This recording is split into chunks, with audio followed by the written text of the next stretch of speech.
C'est avec un plaisir renouvelé et une conscience profonde des défis environnementaux et sociaux qui nous interpellent quotidiennement que je prends la parole à l'occasion de la 42e édition de la Journée nationale de l'arbre célébrée cette année dans la forêt classée de Raou, commune de Gandon, dans cette illustre et belle région de Saint-Louis. Instituée par décret présidentiel en 1983, cette journée célébrée chaque année, chaque premier dimanche du mois d'août, marque traditionnellement le lancement de la campagne nationale de reboisement. Toutefois, l'édition 2025 dépasse le cadre symbolique d'une simple journée, en cela qu'elle intègre un week-end de mobilisation nationale entamé hier par une journée d'investissement humain sous la présidence de son Excellence, Monsieur le Président de la République, Bassirou Diomaye Diakhar Faye. À ce titre, ce week-end illustre une nouvelle vision.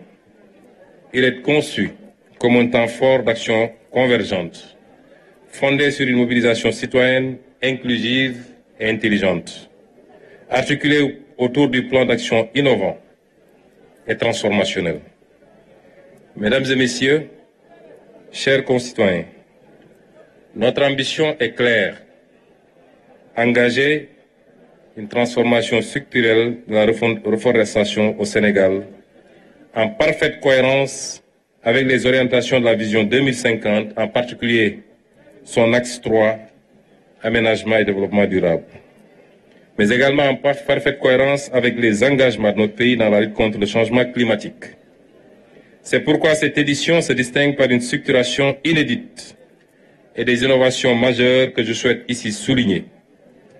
La première innovation étant le challenge national d'1 million d'arbres en 48 heures, lancé hier à la forêt classée de Mbao par Monsieur le Président de la République. Ce challenge mobilise toutes les régions, les collectivités territoriales, les écoles, les entreprises, les ménages et j'en passe. Il repose sur un système numérique de traçabilité, des mécanismes communautaires de suivi des plantations et un dispositif de valorisation des efforts citoyens. L'autre innovation majeure réside dans l'organisation de la caravane écologique nationale 2025, qui est une véritable plateforme mobile d'éducation environnementale, de formation et d'action. Cette caravane sillonnera tout le pays pour engager et relever avec succès les défis de restaurer les écosystèmes dégradés, de former les jeunes, de sensibiliser les ménages et de connecter les acteurs de la forestation ou de la reforestation. Chers invités, selon les statistiques du premier rapport portant niveau de référence des forêts, le Sénégal perd chaque année 11 536 hectares de forêt en raison de l'expansion agricole incontrôlée et de l'exploration illégale des ressources. Pour la campagne de gestion des feux de brousse 2024-2025, les statistiques de la direction des eaux et forêts, chasse et de la conservation des sols font état de 1 232 889 hectares de terres forestières et pastorales touchées par les feux de brousse. Ce constat appelle de la part de chacun et de chacune de nous une réaction immédiate et audacieuse. Planter un arbre aujourd'hui, c'est nourrir demain. C'est renforcer notre souveraineté alimentaire. C'est restaurer notre dignité écologique.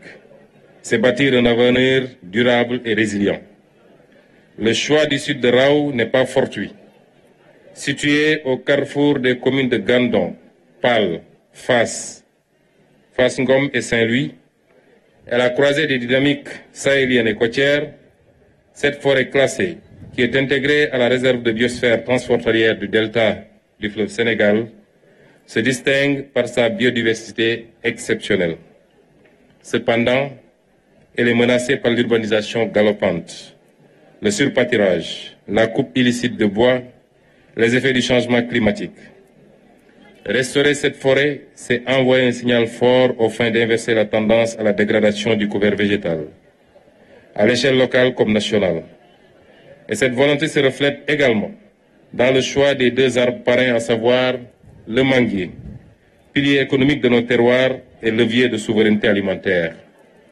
et le baobab, arbre sacré, symbole de résilience, de longévité et de paix. Ces deux espèces emblématiques incarnent notre capacité à allier culture, écologie, sécurité alimentaire et économie dans une dynamique vertueuse. Le thème retenu, reboisement, souveraineté alimentaire et développement territorial durable, avec pour slogan l'arbre, notre assurance vie, exprime notre volonté d'intégrer pleinement le climat, la biodiversité, l'économie et la justice sociale dans la gestion de nos terroirs. Je tiens ici à saluer l'engagement exemplaire de l'ensemble des acteurs mobilisés pour cette campagne.